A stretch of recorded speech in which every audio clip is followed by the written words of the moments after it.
A Positive Work Guide, Happy at Work? Chapter 1. A Good Workplace Guide. A Good Workplace 1. Look at the employees as an investment. If you treat them well, they will give you worthy effort.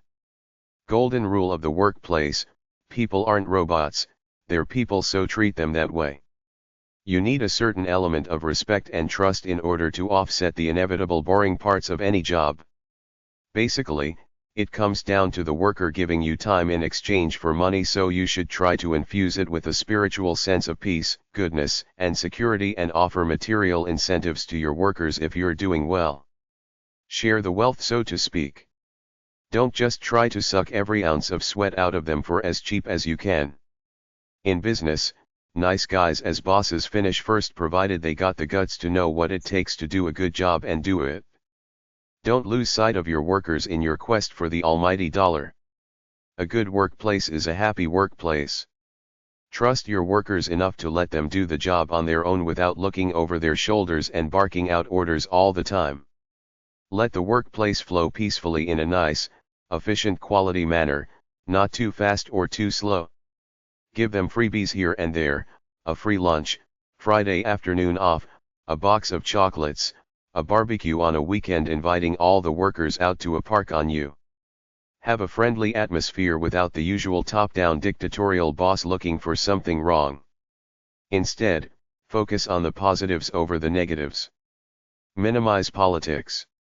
Give everyone the same, fair deal, namely work hard and you will be rewarded well. There's an average job, then there's a place you enjoy going to because you feel you will move on to bigger and better things through it, and besides, they treat like you're a part of a family there. A great workplace is a place where you feel that you trust the bosses, that they won't fire you on a whim, you enjoy the work you do and enjoy the people you work with. The worst thing beyond a straight-out dictatorial situation: workers can't stand the loudmouth boss who promises the world but doesn't deliver. A good boss makes the workers feel safe and secure, like he's out for their best interests as well as his. It's a mutual, teamwork thing, everybody working together for their mutual benefit. Constant communication and commitment are what makes your reputation or breaks it. Don't berate people for honest mistakes. Instead of criticism, try to help the workers improve and learn from their mistakes. Be fair over being a benevolent wimp who doesn't hold the workers up to a standard. If people do dull jobs, try to make them interesting or offer them options to move into more interesting jobs. Be an honest boss. Try for partnership over dictatorship. The bottom line is that the workers are your greatest asset and could destroy you if you don't treat them right. Go easy on the psychobabble and the attitude they drilled you with in management school about being professional all the time. You can be friendly and be a good boss without bumbling all over yourself. Just be real and straight. There's a time to play and a time to work. If somebody wants to play when there's a deadline to meet, call a spade a spade. Don't be preachy either and think you're some self-help guru who's gonna motivate his workers to be master blaster champions. That stuff gets old real fast. Nobody can stay on fire with inspiration forever. There's a comfortable pace to the workplace. Honor it. If you run them too hard, they will rebel. If your workplace is currently bad, you can change it by consistently be a good boss day after day. People treat you the way you treat them. It's all recent. People will accept your improved behavior and hope you stay that way. Nothing is worse than an inconsistent phony who praises you one minute then gets angry the next. Your workers are full-grown adults, not kids. Just because you're technically their boss doesn't give you the right to treat them without respect.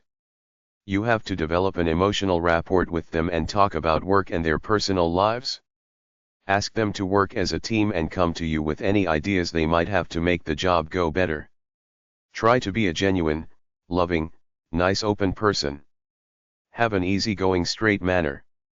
If background music helps the day go smoother, bring a radio in, tune it to a soft rock station and play it at moderate volume. Some companies have free pop and snacks for their workers. Their policies are happy workers make productive workers. Provide a water fountain at a minimum and don't make people ask to go to the bathroom like school kids.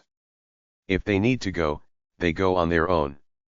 People in general as individuals or as a team can do good work unsupervised if respected and paid adequately. People intrinsically want to do good work, something inside of them craves to do something well, to be a part of something greater than themselves, to achieve something worthy for the world, so don't underestimate your workers. Of course, there will always be a few lazy bums watching the clock who won't give you an ounce of sweat more than they think you deserve, but by and large, if you give people trust and a challenging job to do, they will want to rise to the challenge. Control is a dirty word. Try for more freedom and a supportive, peaceful, creative, open workplace. Share the power and decision-making with your workers. If people can't get to express the power, energy, and creativity within, they feel miserable and become lousy workers. If they feel you're an asshole trying to control them, many will quietly hate you and try to sabotage you by stealing things or destroying your property. Teamwork, participation by everybody in the process, is the key theme, not just disjointed departments doing isolated jobs not understanding the whole process. These things will help create greater morale, which will increase productivity and make customers happy. Be constantly vigilant of the collective emotional state of your workers. They must be made to feel happy and satisfied in the workplace all the time in order for the company to do its best.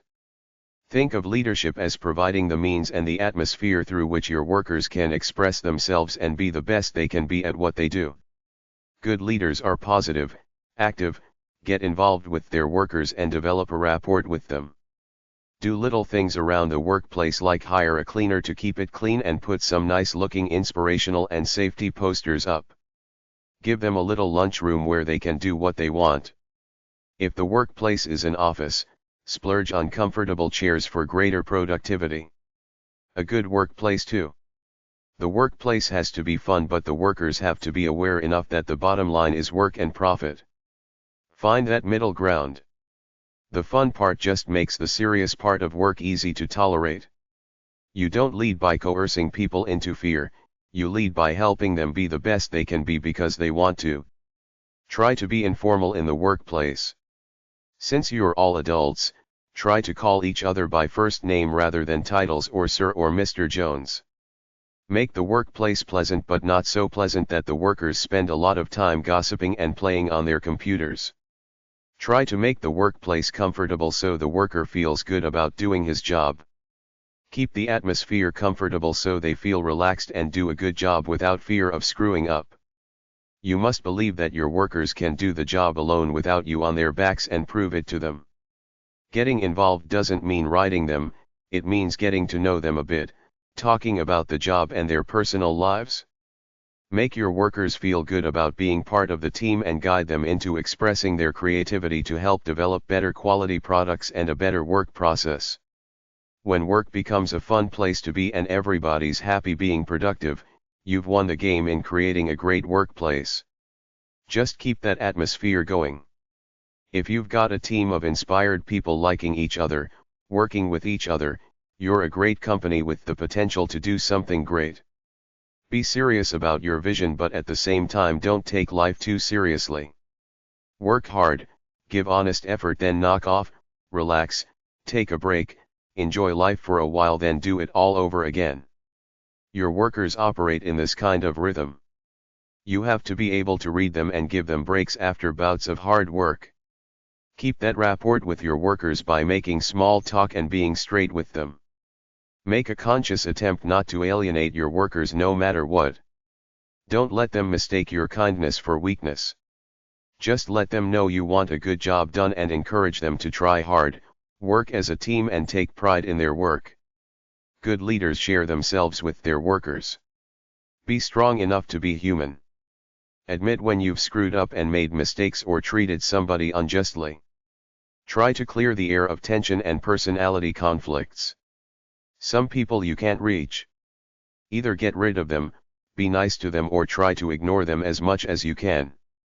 When something personal has to be said, do it in private. A great leader makes things happen by nurturing his employees to be their best. Most people want to belong somewhere and get a chance to use their unique skills in a worthy way, so give your workers that chance, to be productive and happy in their work. A great leader kills most of the bureaucracy around him to deal with his workers and situations straight on, face to face. Remember, all work and no play creates dull workers who want to get back at the boss for being such a dud, so they may sabotage the workplace by stealing or doing acts of vandalism. You gotta have a certain lightness at work, since you're spending at least 8 hours a day there with your workers, all their moods and problems stuck together in that one place, the workplace. If it's too hot, get fans or air conditioning. If it's too cold, turn the heat up. Keep the workplace comfortable. Push when you have deadlines, but let the show run itself most of the time via the worker's inner code of how to run the job. Then back off on a Friday afternoon or on a slow day and give them the afternoon off with pay. Focus on the quality of the work right now and everything else will take care of itself. The person doing the job knows about it more than you, so back off. Leave him alone if he's doing it right. Have occasional open talks between employees and management. Try to get them to give feedback about how to change for the better. If you've got a tough employee and go through a grievance process, put the final decision to a jury of his peer employees. Stock options and employee ownership plans are good at motivating people. Have a newsletter or online website where anyone can say whatever they want anonymously and uncensored. Employees will generally do the job on their own well if treated right. A good workplace 3. Based on a survey questionnaire filled out by both managers and workers, the most important facets to keep a workplace reasonably peaceful and happy are as follows. Explain everything clearly, even the big picture, because then they see how what they do relates to what the other people in the company do. Encourage teamwork. Try to make individuals feel part of the team. Keep people interested in their work. Show them you want feedback and new ideas. Train workers correctly. Don't skimp on training mate eels. Don't throw them into situations cold turkey. Try to mentor your workers. Train them so that they flourish and grow. Pay at least the average wage for the particular job. The higher you pay relative to average salary, the more likely they are to stay with you. Tell people exactly where they stand. Are they average, above average, or substandard? Provide a clean, safe workplace. Get to know the workers and give them work based on their individual personalities.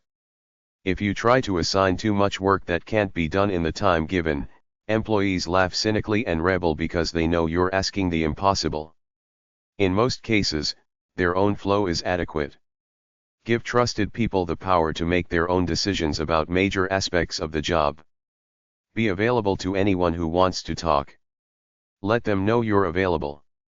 Give praise and compliments only when justified and don't overdo it.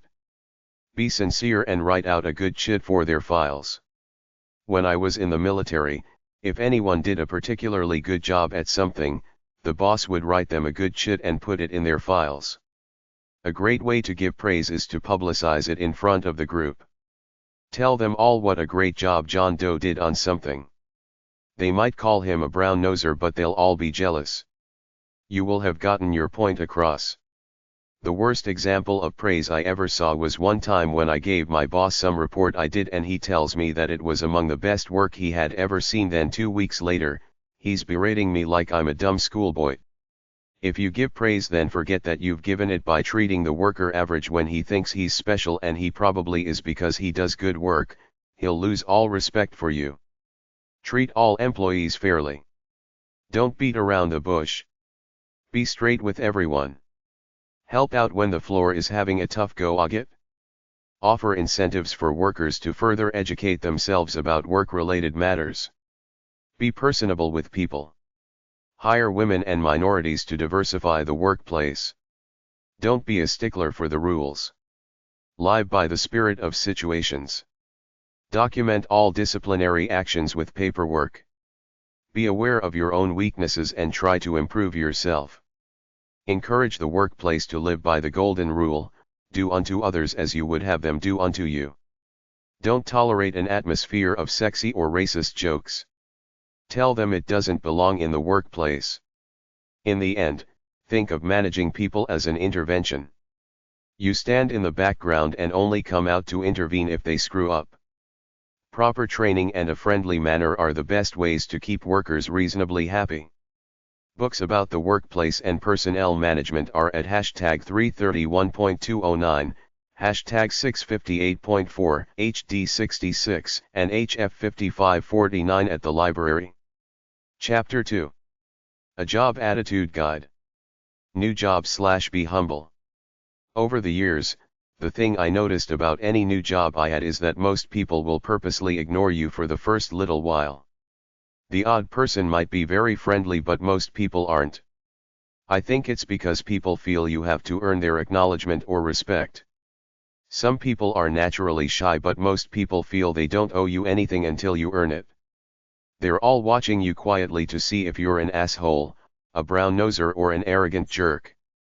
It doesn't matter if you were the king of the world. At that job, you're the new kid on the block. That means you're a flunky until you prove yourself. Be modest. Don't talk too much at first, trying to impress people with your intelligence.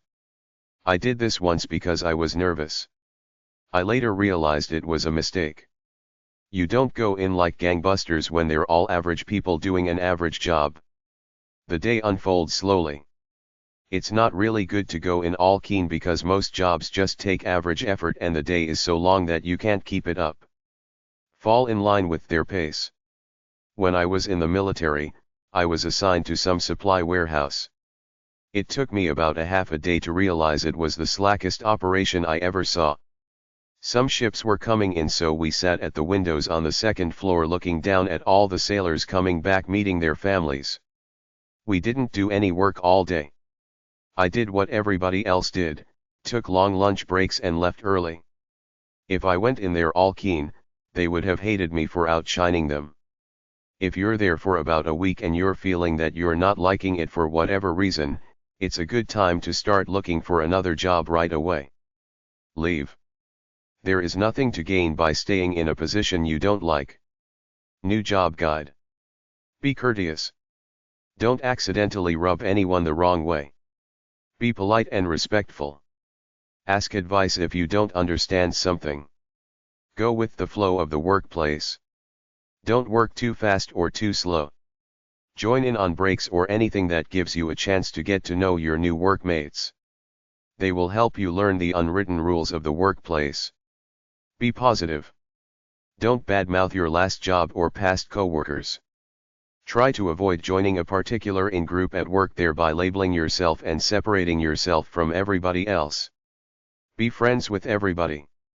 Go out to lunch with different people. Show a willingness to do extra, like buy stuff for the fridge on your lunch hour with the money they give you. Arrive on time for work. Be the last to leave, at least for the first year. Be the last to lunch and the first back to work. Show your new colleagues that you're a good worker but also a cool dude who is united with the workers, therefore not a brown-noser with management. Shut up and do what you're told and then some. Learn the tasks and responsibilities of the job. Learn the advancement path. Be likable. Follow organizational values. First30days.com, first30days.com. Job change / how to keep good workers. Career change or job change into another job in the same career is very popular these days for several reasons. Firstly, a lot of professions are being phased out as technology and automation deplete the traditional working professions. Secondly, companies go in and out of business all the time as the demands of the marketplace and technology changes. Thirdly, individuals in general sometimes get tired at the same company, sometimes feel like they're not appreciated, and often feel the grass is greener elsewhere, so they look around for other opportunities in their field, which is a fair deal in today's world. There's no loyalty like 30 years ago when you could expect a company to take care of you for life if you worked there. Just as companies have no loyalty to anyone when they're downsizing, neither should a worker have loyalty to a company if they think they can do better elsewhere. Ask yourself the following questions about your job. Are you happy or unhappy there? Is it a good job that you like? Are you paid enough? Do the people like you as a friend? Are the people good? Does your boss like you and support you? Have you been promoted or rewarded lately? Is the work atmosphere peaceful or tense? Are you near enough to your pension to stay or far enough away to go elsewhere? Is it a good company or could it fade away at any time? If you want to leave, keep your mouth shut, take courses on the side to upgrade and send out resumes where applicable. Then if you get an offer, tell the boss. He might give you a better counter offer or say, adios. Either way, make that change. If you're a boss and want to keep good workers, ask yourself the following questions. Am I paying him enough? Why does he choose to work here over somewhere else? Have I given him enough promotions or rewards? Do I talk to him regularly and meet his mind on what he wants out of the deal, both money-wise and direction-wise? Does he have any complaints? Have I told him lately that he's a good worker and asked him what I can do to accommodate his needs? Is he burning out, tired or unappreciated? Do we have an open, trusting relationship? Does he seem happy and in good health? Does he enjoy the work? Does he feel that you'll reward him proportionate to his efforts as times goes by? In general, the way to attract and keep good workers is to hire workers with good attitudes up front. Be a good guy. Be friendly. Help the workers fit in. Treat workers well. Give them creature comforts. Pay them a good wage. Encourage teamwork. The more definite the job, the better the worker knows exactly what he has to do, so be clear about it. Offer interesting work. Offer creative people worthy challenges. If somebody feels uncomfortable at first, give them a chance. Some people have personal problems and never fit in. If you hire an unsociable personality but realize it too late, I would suggest you get rid of him or her, because bad attitudes or loners with attitudes are bad for the workplace overall. Talk to the workers. Keep an emotional connection there. Offer workers new education programs, training workshops, etc. Recognize good work and show appreciation. Some people have an Employee of the Month award which has a bonus with it. Don't promise the moon upfront and / or promise an interesting job if it's really dull. TransitionTeam.com, they help companies with downsizing issues, Parkinson's law, etc. If anything can go wrong, it will. Nothing is ever as simple as it seems. Complications always happen. Everything takes longer to do than expected. If everything is going well, be ready for all hell to break loose. Parkinson's law, named after Cyril Northcote Parkinson. Parkinson's law, the pursuit of progress, 1958, said, work expands so as to fill the time available for its completion. It's a cynical look at workers, assuming that if left to their own devices, they'd take the easy way out. If you give them 8 hours to do 5 hours of work, they'll stretch it out each and every time. A better way is to pay for production somehow, either by paying a salary with bonuses for good work or offering some incentive, like if they work hard all week, putting in 8 hours of work for an 8-hour day, you give them Friday afternoon off, or if they work hard for 5 hours straight with one 15-minute break in there, you give them an hour for lunch instead of the usual half hour and do easy work for the last 2 hours. Set realistic deadlines when establishing the time limits for work routines. If you give them too much time to do work, they'll follow Parkinson's law and slack off.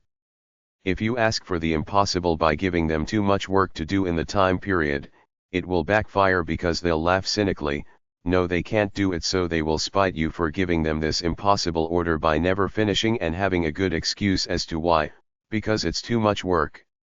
Some of Murphy's laws. Murphy's law is that if anything can possibly go wrong, it will. Circumvent this by preparing and planning as well as you can. Then when something happens, don't sit and mope, get on it right away.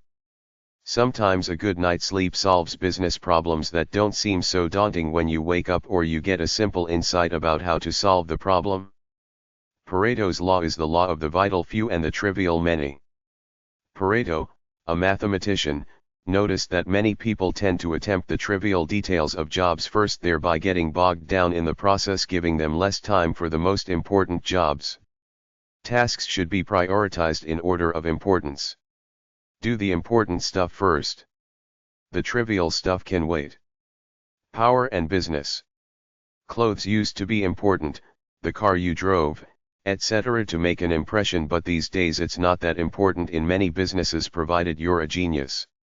Some companies still want yes men immaculately dressed, some companies don't care as long as you do the job. A tie is a symbol of yes man conformity. That's the message it gives off, that you will willingly wear a noose around your neck to make it in the white-collar establishment. That's all it means. It has no useful function.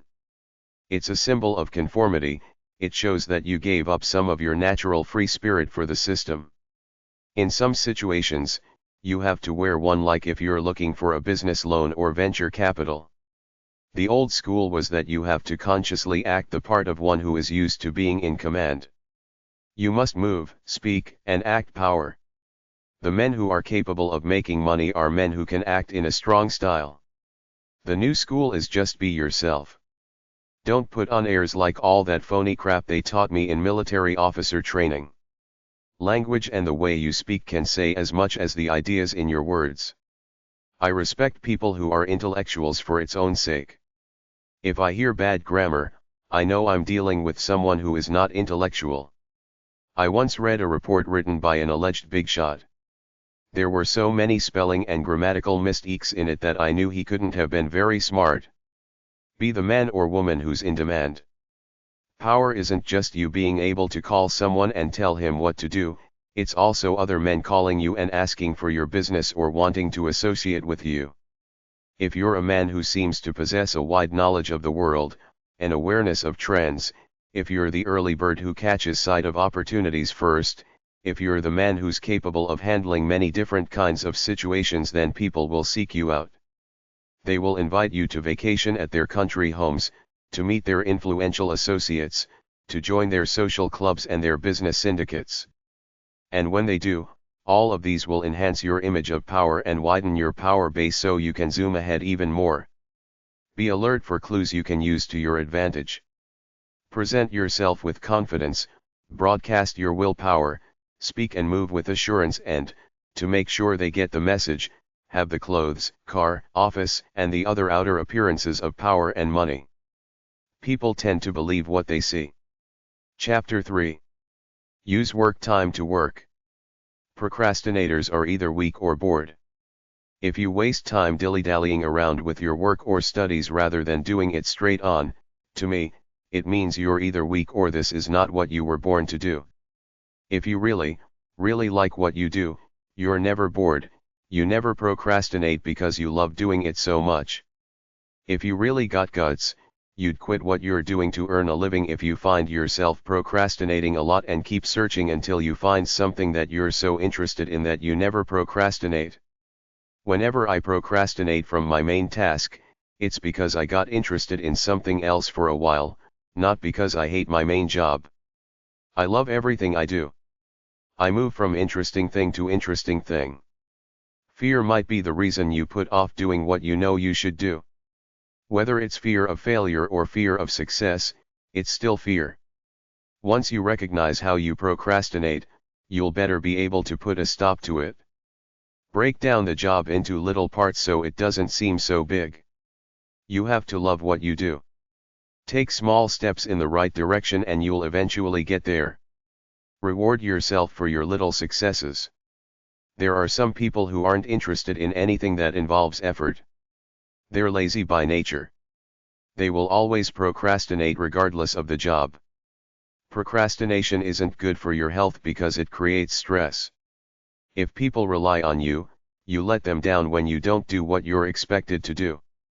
Don't do trivial tasks as the excuse to not do your major work. You have to get into the flow of what you do and love it. If you procrastinate, it means you're not doing what you really love to do. Multitasking/multitasking info. The terms multitasking and hypertasking come from the computer world. They mean doing more than one thing at one time. Multitasking is really impossible because your brain can only have one thought at a time. In many cases, it leads to mistakes and low-quality work. If you want to do something, shut off your phone and work in a private, quiet place. en.wikipedia.org/wiki/multitasking. Time management info. Work expands to fill the time available for its completion. Parkinson's rule. To me, time management is one of those modern useless psychobabbly fields because if you're not naturally inspired and intuitively know what you have to spend your time on and do next, forget it, you're a lost soul. How do you expect to win at life when you don't even know within yourself what to do with your time to get to wherever you want? Then turn to some phony field called time management which gives you a bunch of mechanical one-liners about how to structure your life like a rat in a regimented scientific study. Sounds as boring and one-dimensional as our so-called conventional self-help gurus of the day. For the sake of doing my job thoroughly, here are some one-liners from this fake field of time management. Plan your day. Set priorities. Stick with them. Keep track of problems encountered and successes. Know your most productive times, work hard during them, then relax afterwards in the ebb and flow that is your life. Delegate some work. Work on your paperwork. Don't let it build up.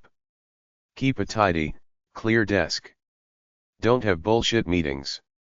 Have specific meetings that find solutions to problems. What wastes your time and interrupts you? Minimize it. What causes procrastination? Minimize it. Live up your vision. Let nothing interfere with the work you must do day by day. When something goes wrong, send it to the repair shop or take the steps to fix it and continue to work on your vision in whatever capacity you can. Don't waste time on pop culture entertainment, playing with yourself, rewarding yourself, talking gossip with the gang, etc. Do a solid block of work, then knock off if you want. Always have a rough idea of what you want to accomplish today, then do it. Procrastination is another word for uninspiration. If something doesn't inspire you, get out of that business. The key to life is to find something that inspires you so much that you never tire of doing it, like me putting together these books because I love the process of exercising my mind. Love your work, then it won't feel like you're competing with your leisure/personal time. Get organized.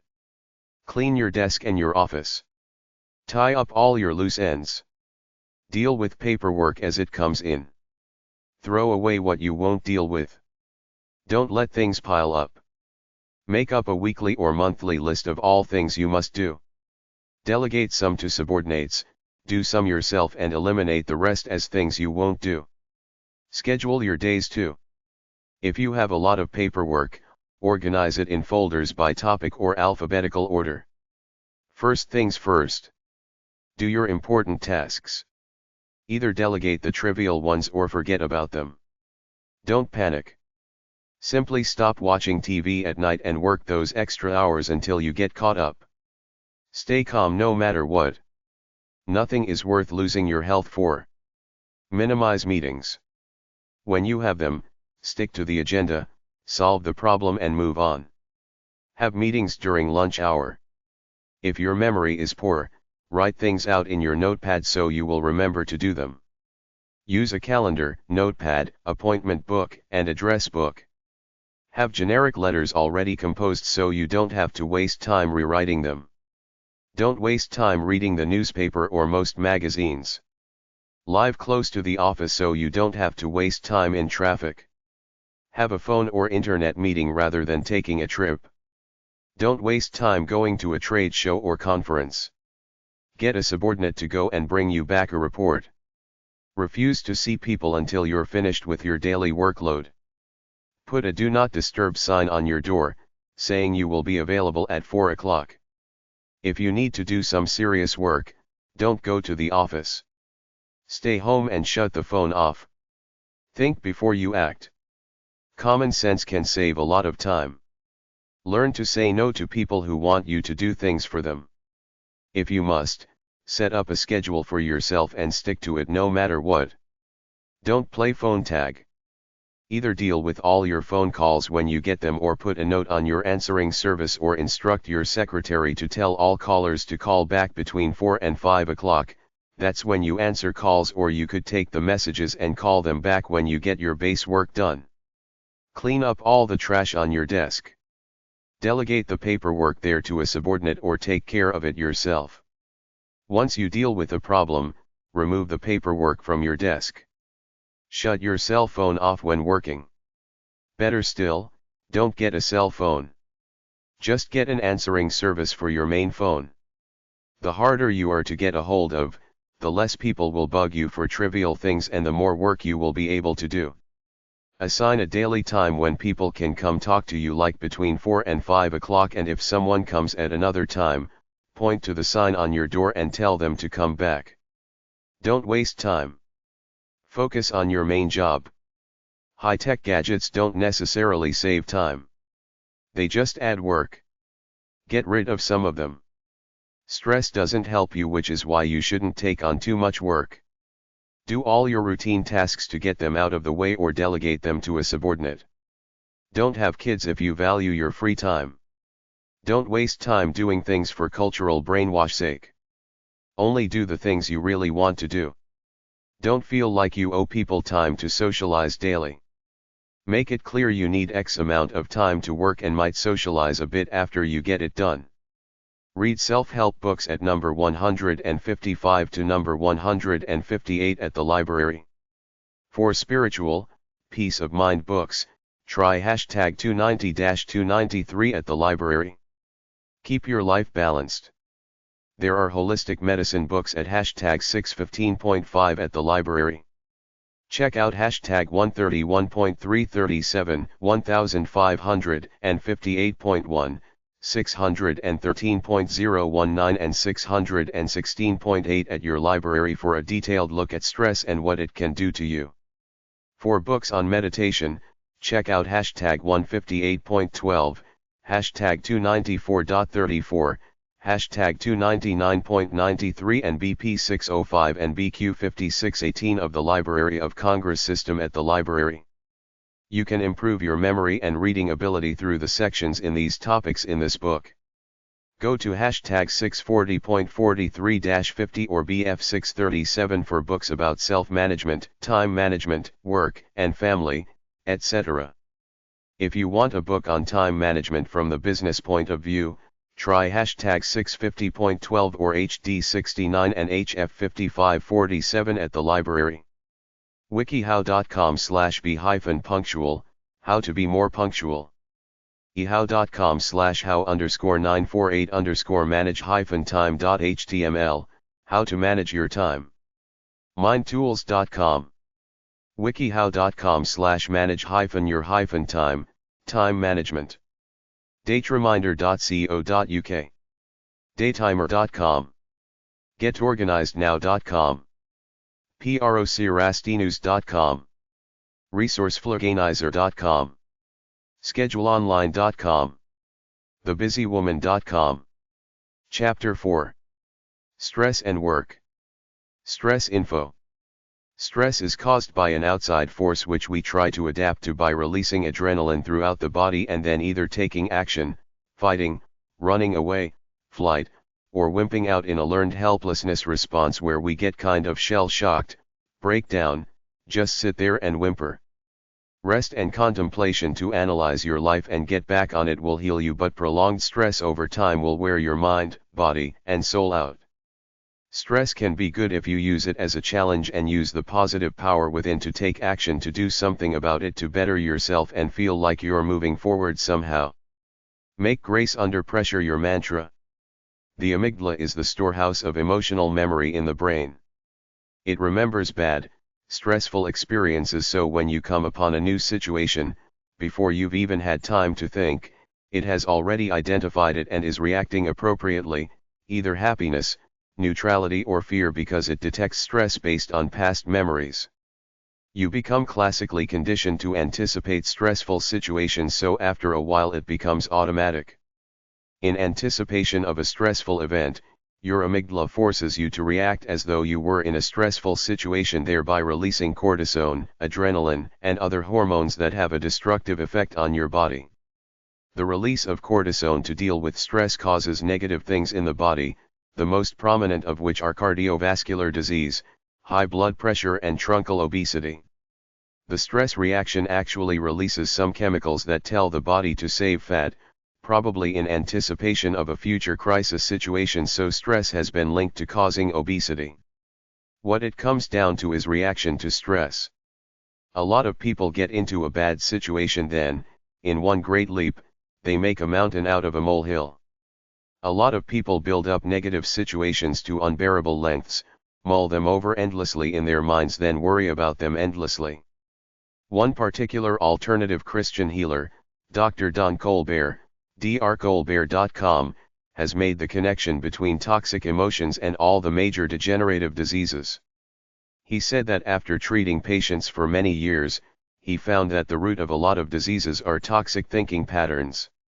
An attitude of gratitude, peace, joy, compassion, love, and relaxation, as opposed to frustration, ambition, ego, anger, etc., will help save your body for the long run as well as keep your soul calm. Read Psalms 4 and Psalm 104. Go to heartmath.com. Switch from the someone done me wrong channel to the joy, peace, appreciation, and love channels and stay there for life. No matter how bad it gets, the sun will still rise tomorrow, so stay calm and keep that light inside, that insular Tahiti, your vision of beauty, hope and strength. Let it motivate you and keep you strong for what you want in life. When you blow a fuse or crash and burn, it should be a warning signal that you're on the wrong path, detached from your soul, lost from your true self. Slow down, get away from it all, get your balance back, find your true self, then proceed doing what you really love to do, not just running on the capitalist treadmill of life. Nobody's invincible even when you're young and strong. Stress eventually claims everybody if that's the game you're playing. Above all, enjoy your life, feel your true emotions, don't just cover everything up with a pent-up phony exterior. Experience life. Live for happiness. Turn your stress into the precursor for a new and better life. If your body's run down due to stress, don't eat bad foods for a temporary emotional lift, nor use any other addiction as a psychological crutch. Start on the road towards a healthy lifestyle, #611-613 at the library. It all comes down to peace and calmness all the time. Your mind controls everything, especially your powers of inspiration, vitality, and motivation. Treat people calmly and nicely with peace in your soul. Love yourself, love other people and animals. Try to love one living thing greatly, be it person, pet, or plant. Your life won't go anywhere until you're focused, dedicated, and disciplined. As a man thinketh, so he is. You must balance yourself and live as a whole, a holistic mind, body, and soul approach to life. Don't try to please everybody because you can't. Enjoy your life every day. Live, love and laugh. Focus your energy on the positive part of doing something great, fun, and worthy with your life, not the negative parts of your problems, worries and anxieties. Sure, deal with them as challenges, but get them out of the way as quickly as possible and get back onto your main vision. You're bigger than anything that can happen to you. In the Chinese alphabet, when you bring the symbol for trouble and crisis together, you get the symbol for opportunity. All your problems in life can be the precursors for new visions if you let them be. A peaceful temperament doesn't mean the end of tension, because we're human, we get into tough situations, people make us mad, things happen, we get tired, and we may react the only way we know how, by feeling run down, tired, angry, distracted, depressed, confused and stressed out. Stress is natural, it doesn't end after enlightenment or even after attaining a peaceful temperament. The way to deal with it is to acknowledge it's happening, slow down, look around and realize that life's not a race and nobody really gives a damn about what you do or don't do out there in the so-called game of upward mobility and making it in life. Everybody around you has their own problems that they're thinking about, so don't concern yourself with what they might be thinking about you and don't take it all so hard. Relax and use your creative soul to take you to peaceful places in your mind so that you can feel calm and serene. Imagine your face with a peaceful expression looking up at the sky while a shower of radiant light enters into you to calm your nerves. The calmest people on the planet live by the mantra of infinite patience with a quiet smile inside and a song and dance in their souls. Live as though you're perpetually humming your favorite song, especially when you feel stressed out. The adrenaline and norepinephrine released by the body in response to stress prolonged over time eventually runs you on and wears you out. Stress is a sickness of attitude. It's all about attitude. Stay calm always no matter what. Be comfortable. Love your life all the time. Never take anything too hard no matter what it is. Neurosis is another word for tension, stress, and anxiety. Neurotic people worry about everything, that the sky is gonna fall in, the classic type of personality. Worry only about what's in the present moment. Most worries are irrational fears that never come to pass. Minimize them. If you love your life, enjoy it and strive to do what you love, you should be calm naturally and live a great life. Quiet contemplation is good as well as the release of positive energy by doing what you love to do and talking things out with a positive ally, be it friend, lover, or pet. Don't deprive yourself of the pleasures of life. Many people feel guilty about the fruits of hedonism, but it's perfectly alright to enjoy yourself as long as you keep it within reason and don't overdo it. Don't conform to society if it makes you miserable. If you don't want to get married, have kids, or work a regular job, find ways around to it to pay your way while enjoying your life. Do what makes you happy, not what your society, religion, or parents say you should do. The only rule is that your rights stop where other people's rights start. Beyond that, you can do anything you want with your life. There's no set formula. This is the main way to find peace, by living your life your way such that you're happy with yourself. Then you have to take care of yourself, eat right, do physical and creative activities from your soul, rest and sleep enough to heal your body every night. Everything comes down to balance. Do enough to exert yourself in a healthy way, but don't overdo it. Then go home, relax and enjoy your life. A loving, gentle temperament will keep you calm and relaxed. Virtually all illness is caused by stress, a disruption and deterioration of the body-mind-soul triad. Most people living in our highly industrialized society suffer from its effects at some time during their lives. I generally don't have much stress because I try to live an easy, peaceful, inspired life doing what I like, not getting too serious about anything, and don't really care much about material things, so I don't have to work my butt off to buy things I don't need. Workplace stress. Prolonged stress leads to burnout. Don't let your world get too small. Have a life. If your whole life revolves around your job, you're headed to burnout even if you love your job. You must at least occasionally get some time off from work that's not totally filled with maintenance duties or chores. Do you feel tired all the time? Do you hate going to work? Are you addicted to pills or alcohol? Do you feel you're wasting your life? Are you short-tempered? Do you feel powerless? If you answered yes, then you're suffering from burnout, which is emotional and physical exhaustion caused by too much boring work. Workplace stress website / work burnout websites. aafp.org/fpm/9704000fm/lead.html. How close are you to burnout? Burnoutsolutions.com. careerjournal.com/mix/workfamily. cdc.gov/niosh/stresswk.html, stress at work. effectsofstress.org. employer-employee.com/burnout.html. helpguide.org/mental/burnout_signs_symptoms.htm. mayoclinic.com/health/burnout. mindbody.harvard.edu. mindcalming.com. mindtools.com/smpage.html, stress management techniques. stress-freelife.com/workplacestress.html. transformingburnout.com. troubleatwork.org.uk. workhealth.org. workingwounded.com. Stress websites.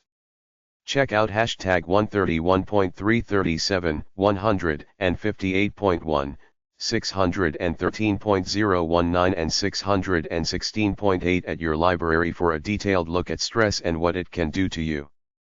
Go to hashtag 640.43 or BF637 for books about self-management and time management.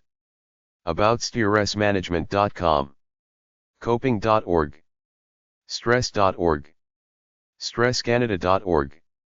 stresscenter.com, 800-511-6896, Oak Harbor, O.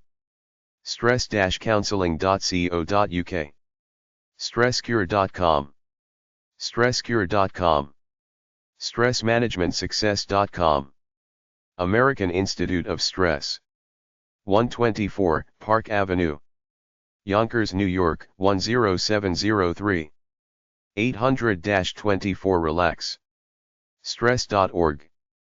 Stress Reduction Clinic. UOB Mass. Medical Center. 55, Lake Avenue North.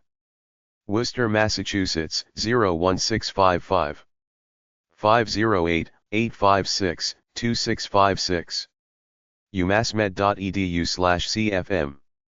Chapter 5. Good Things at Work. Business Travel Info.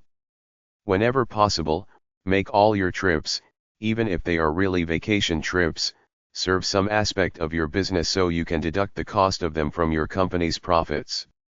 This can be done very often if you are in business in which traveling is a necessity, such as import/export.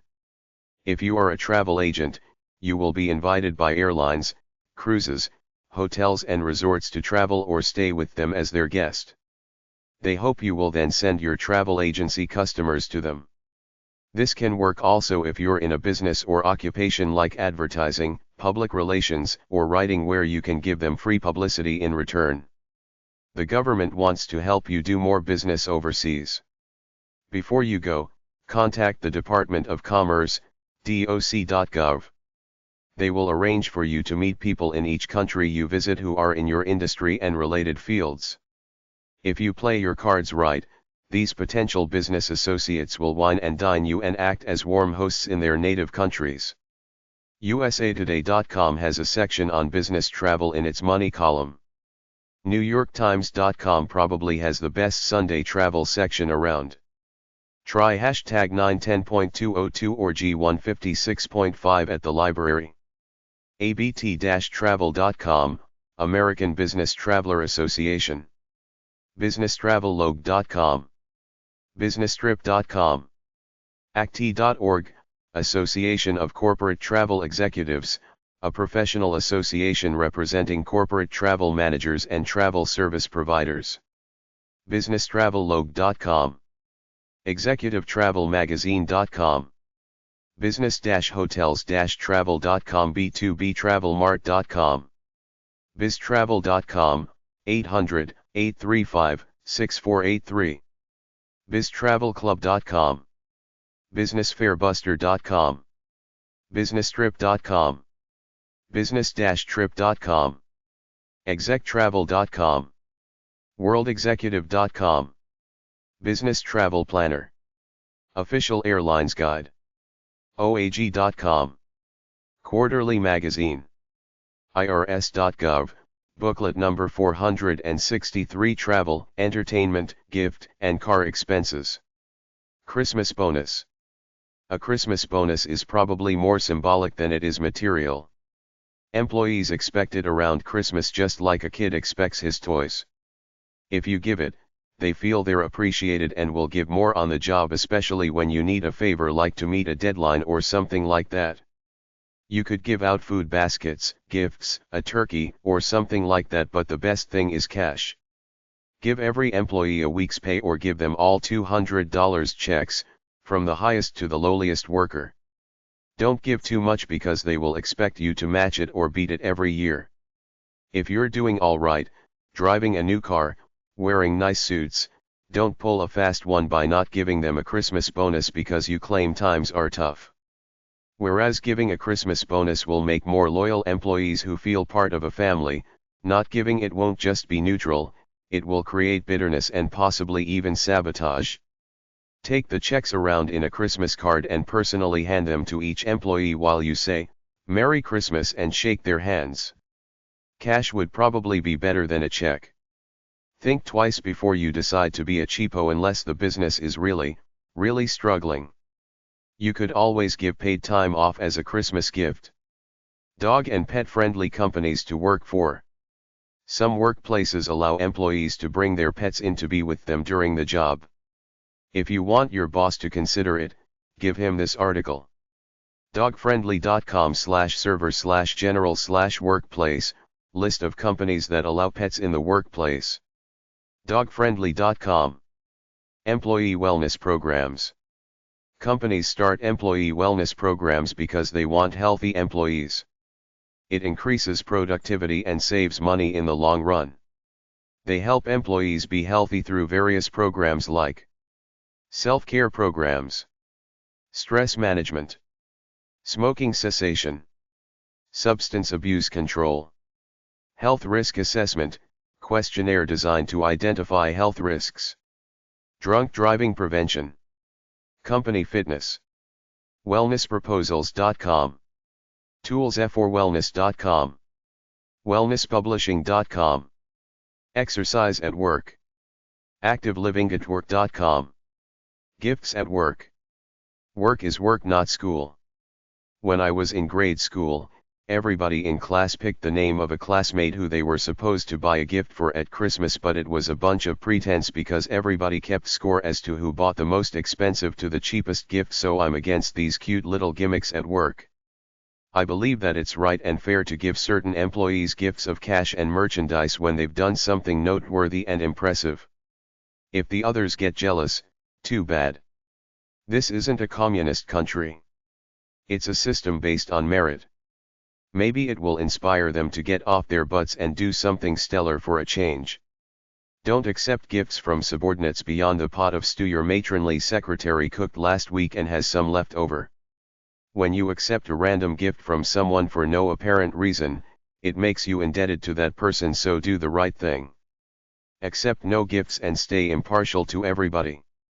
Giftsforprofessionals.com, occupationgifts.com, catalogs.com, great-gift-ideas-etc.com. Scent-free policy in the workplace. Some people claim to get sick from certain scents like perfume, cleaners, deodorizers, chemicals, tobacco smoke, and other stuff. Some workplaces and public buildings have scent-free policies, meaning you can't use certain products or wear perfume in those places. Some companies have instituted scent-free policies to please some complaining employees and probably to protect themselves from a lawsuit. After all, there are medical professionals out there willing to swear it exists for a fee. A scent-free policy orders employees and visitors to respect the fact that some people are sensitive to some chemicals, so the use of scented products is not allowed within the building at any time. This could include a few or most of the items in this list. Some of the most common products people complain about are as follows. Virtually all bathroom products from shampoo to toothpaste. Most beauty products like cosmetics and perfume. Cleaning products. Air fresheners and deodorizers. Candles. Paint. Plastics. Rubber products. Building materials treated with chemicals. Home insulation. Vinyl siding. Vehicle exhaust. Cigarette smoke. Smoke from fire. Anything with chemicals in it. ccohs.ca/answers/hsprogram/scent_free.html. Workplace literacy/reading ability at work. nald.ca. naldatwork.ca, workplace literacy. work-based-learning.org. ncsall.net/index.php?id=105, workplace literacy education. proliteracy.org, workforce literacy workbook. Chapter 6. Work art, humor, and songs. Work clip art / job clip art. ncrtech.org / picture.htm, amazing picture machine. coolarchive.com / clipart.cfm. clipsahoy.com / occupations.htm, occupations clip art. Job humor websites. cartoonstalk.com / directory / s / stressful_job.asp, stressful job cartoons. jokesforall.net / funclips / job / funclips.html. ishouldbeworking.com. atworkandboard.com. dilbert.com. oz-q.com / humor / career.html. Work songs. worksongs.com. unionzong.com. planningcommunications.com /jf / work_songs.htm. change.monster.com / article / jobsandgs.